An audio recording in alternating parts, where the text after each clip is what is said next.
Sabi ng Diyos, huwag kang gagawa ng larawang inanyuan. Sabi ng Diyos. Amen? Anong larawan at bawal ka rin? Yung anong walis na nasa langit, ay nasa lupa, o nasa ilalim ng lupa. Huwag nilulukuran sila. Huwag niyang pagdiikuran sila. Sapagkat akong Panginoon ng Diyos ay Diyos na mapanagbukulit. Luluhot ka ba ron as against what God has said?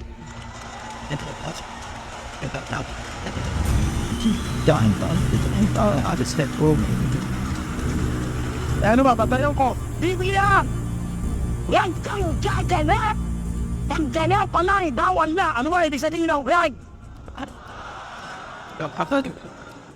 I speak out of faith, not to humiliate or to make an object of ridicule to anyone.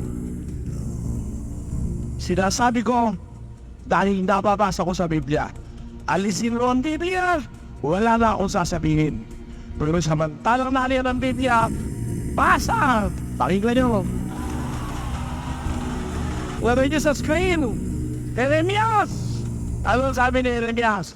Na nagsasabi sa kahoy, ikaw ay aking ama.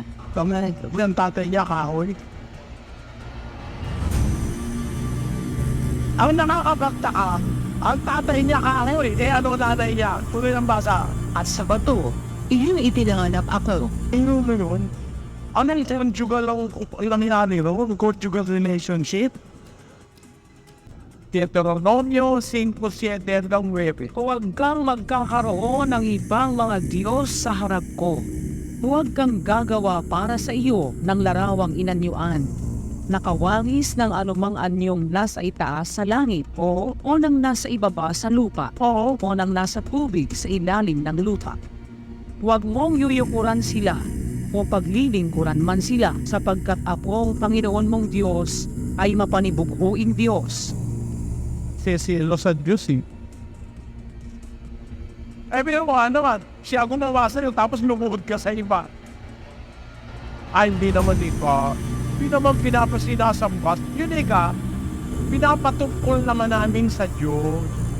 Yun daw ginagawa nila sa libuto, pinapatungkol sa Diyos. Eh, ganito naman halimbawa ko. Halimbawa, ito, lalaki, asawa mo. Babae naman ikaw. Yun ang asawa mo.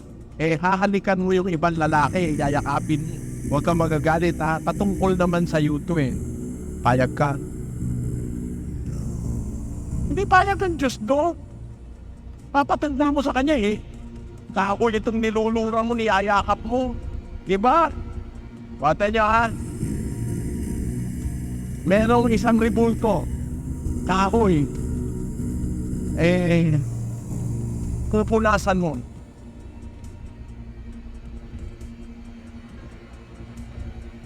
Hindi po yung nauna, may nakapila, susunod siya.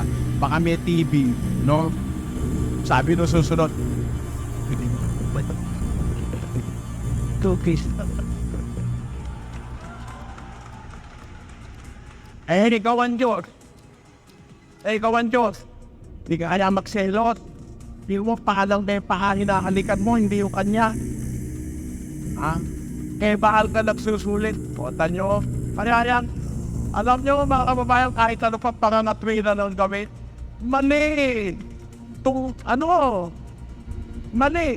Basta. Jeremias 2:27. Nang nagsasabi sa kahoy, ikaw ay aking ama. Papa Jesus. Sabi niya sa kahoy, Papa Jesus. Siya ang ama. Tapos, Sa bato, iyong ipinanganak ako.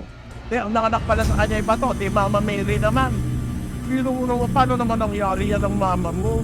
Bato yan tao naging anak ng bato. At ang kakatuwa, yun naman tatay mo, kahoy. Paano kaya nag-made yung kahoy at bato at ikaw ang ipinanganak? Kaya ano sabi ng Biblia? Pakinggan nyo sa Habakuk 2:18. Anong napapakinabang ng larawang inanyuan? Na yaoy inanyuan ng manggagawa niyaon. Nang binubong larawan, na tagapagturo ng mga kasinungalingan na pinitiwalaan ng nag-aanyo sa kanya na gumawa ng mga piping Diyos-Diyosan. Sa abalya, Sa aban niya na nagsasabi sa kahoy, gumising ka. Sa piping bato, bumangon ka. Magtuturo ba ito? Narito, nababalot ng ginto at pilak at walang hinga sa loob niyaon. kawawa naman tayo. Pinasamba tayo sa kahoy at sa bato.